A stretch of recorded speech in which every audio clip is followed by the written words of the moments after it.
How's it going? What I've got in front of me is the Hoka One Speedgoat. I think this is the 6. And yeah, obviously the Speedgoat is one of the best shoes out there. So for this video, I'm not going to really talk about how awesome the shoe is. I'm going to just kind of complain for a minute about just what's going on with trail running shoes that I use for ultra lightweight backpacking, and how it resulted in me getting the Speedgoat. Obviously, over the years, I've always used the Lone Peak, and I've got mine on right here. So, this is my Lone Peak 5, okay? And you can see it's dead. It's got no grippage on the bottom anymore. But the two things that it does that I really want, and that it doesn't look like I'm going to be able to find, is that it's got this kind of anti-blister action here. It's got this heel cup that's collapsible, okay? And that really results in like no blisters. It also has a pretty ample foot box, so you've got some wiggle room for your toes. It kind of adds to the comfort element. The other thing that the old school Lone Peak does is it's quick drying. So when you do a river crossing or whatever, the water just drains out the side of the shoe, and the shoe gets dry like really, really quick, okay? It's got some drain holes in the toe here, whatnot. All right, and that's basically what I have not been able to find recently. The Topo Pursuit became really popular. I tried it over the summer. We're getting into the summer 2025. I tried it summer 2024. And personally, I wasn't crazy about the shoe. I thought it was a really burly shoe that was really tough. And I got a crazy blister from it. So I switched to the Lone Peak. I got whatever Lone Peak is out these days. I guess it was the 8. And it took inspiration from the Topo Pursuit, because the Topo Pursuit was a really hyped up shoe last summer. So the new Lone Peak, it's got a really rigid heel cup, okay? So all the shoes out there, whether you're looking at the Lone Peak or the Olympus, or you got the Speedgoat here, the Stinson, those are most of the shoes that I'm looking at, but also obviously the Topo Pursuit, or some of the other companies that are out there I haven't tried. Basically, as far as like, a heel cup that's really soft, that's like a sock, that's just basically like wearing a sock, I'm not finding that from a trail runner, or at least not an ultra lightweight trail runner. And also the shoes aren't super, super quick drying. I tried the Stinson last year. I hiked to Whitney. I went to Whitney Portal and I hiked to Lone Peak Lake at Whitney Portal, which is, it's a lake that you can access without a permit. If you go to Whitney Portal, you need a bunch of permits to hike to the top of Mount Whitney, but you can hike halfway up the Whitney Portal hike. And if you have GPS on the side, there's a lake that you can visit. And that lake is before the cutoff. There's like a checkpoint where you have to show your permit. And Lone Peak Lake is before that. So I took the Stinson up there. And of course, I was really happy with it. You know, the Olympus from Ultra, which is a maximalist. It's a big shoe. It's kind of like the Bondi from Hoka. The Stinson from Hoka, which is also kind of like the Bondi. I like those maximalist shoes. But the one thing that I found was that it got wet and it stayed wet. It was not a quick drying shoe, meaning, you know, I did a river crossing thinking it would be fine, and then my feet were just soaking wet. And I think it was on Memorial Day weekend or Labor Day weekend. I guess it was Labor Day weekend. When I got back to San Francisco, where I live here, from the Eastern Sierras, my feet were still wet while I was driving the car. It's like, you know, once my feet got wet, they didn't dry for the weekend, and I would just had wet feet, you know, all weekend. So that was like when I was thinking about, well, should I buy the Stinson? Because I ended up sending those back. I had the Ultra Lone Peak. I sent that back to REI. I had the Stinson. I sent that back to Hoka.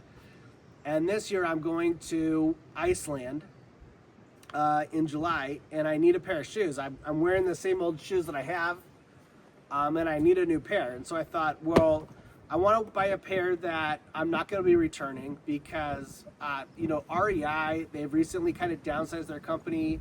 They do accept returns, but they're not crazy about accepting returns anymore. They're not as nice about it anymore. So I've returned shoes to Hoka several times, I think 3 or 4 times. So I thought to myself, you know, I want to buy a shoe that I'm going to keep. I want to get a shoe that it's a no-brainer. I'm going to get a hold of it. I'm going to keep it. I'm not going to return it. I'm going to wear it until it's dead. And that suddenly became kind of an issue because, you know, you don't get this flippity floppity, really soft heel cup with any of the shoes that are available out there. And the shoes stay really wet, regardless of which shoe you get. None of them are quick drying. So I thought to myself, well, the Speedgoat seems like the obvious winner. If the Stinson gets wet, it's a lot more shoe than the Speedgoat. So, you know, if the Speedgoat gets wet or if the Stinson gets wet, the difference is the Stinson is a lot more shoe, and so it's going to be wet, you know, more. It's just more shoe, it's more water.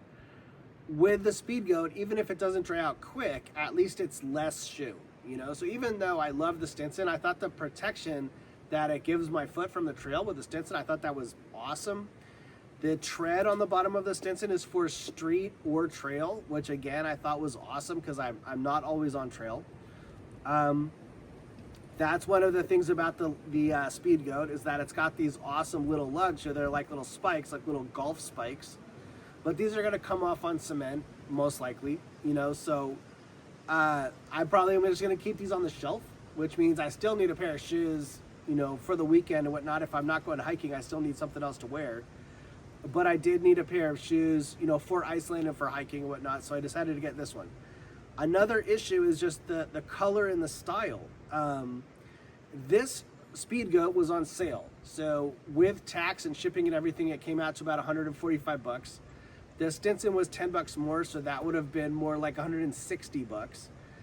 But the Stinson that was on sale was like a really light gold color, kind of like makeup, like a nude dress, like when somebody wears a dress that's supposed to make them look naked.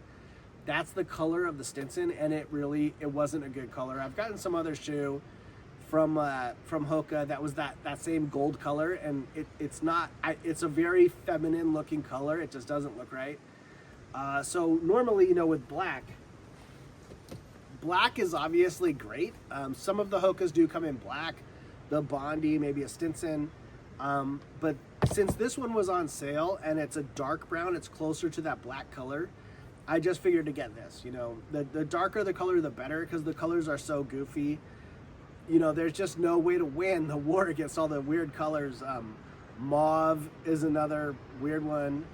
I've enjoyed wearing yellow. High-vis yellow is a good color, I think. Black, again, is a good color. This has got this funny orange on the bottom, but in person, the orange is a little bit prettier than on the internet. On the internet, this kind of looks like a Halloween orange, but in person, it's more of like a bright orange, like a classic orange.